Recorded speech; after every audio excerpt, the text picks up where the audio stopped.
guys, Elena here. So recently I was faced with a problem. I had a friend watch this movie that I really loved when I was little, and I was expecting her to love it too. But when she talked to me about it, she said that she thought it was boring and racist and just a terrible movie.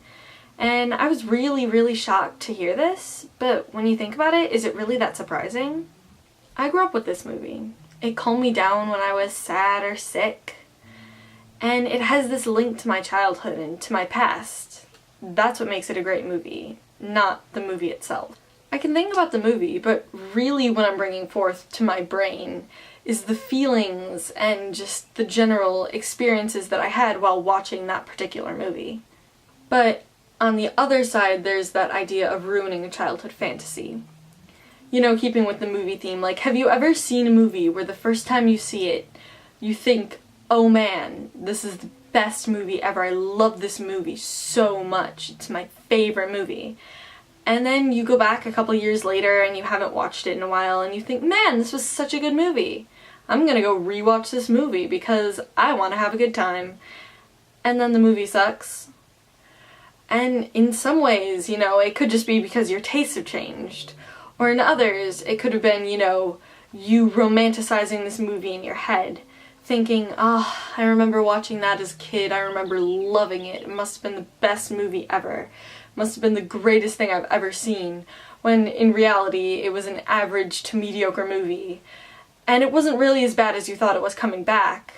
But because you thought that it was super great when you were little, you just can't accept that the movie was mediocre and not as amazing as you remember it. So you just remember it as the worst movie after that.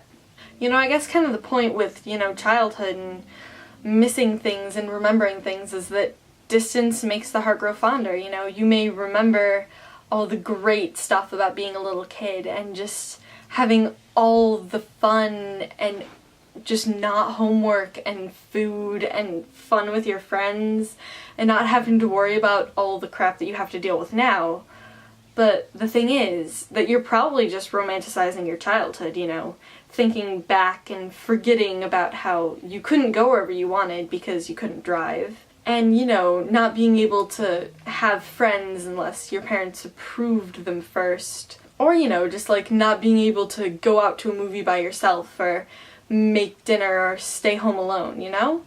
In some ways, yeah, being a kid was just the best thing ever, but then you have to remember all the things that you get to have now as a teenager or an adult or a platypus. Maybe not a platypus.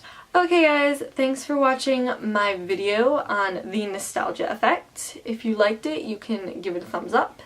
If you hated it, you can give it a thumbs down. But you should all leave a comment, either answering the question of the week or letting me know if you've ever experienced the nostalgia effect, as I like to call it. You can click on Totoro to subscribe to our channel, and links to social media and stuff will just be in the description. The trousers, the diddly-do, just down. Go that way. You'll find it. And I guess that's it. Catch you cats on the flip side.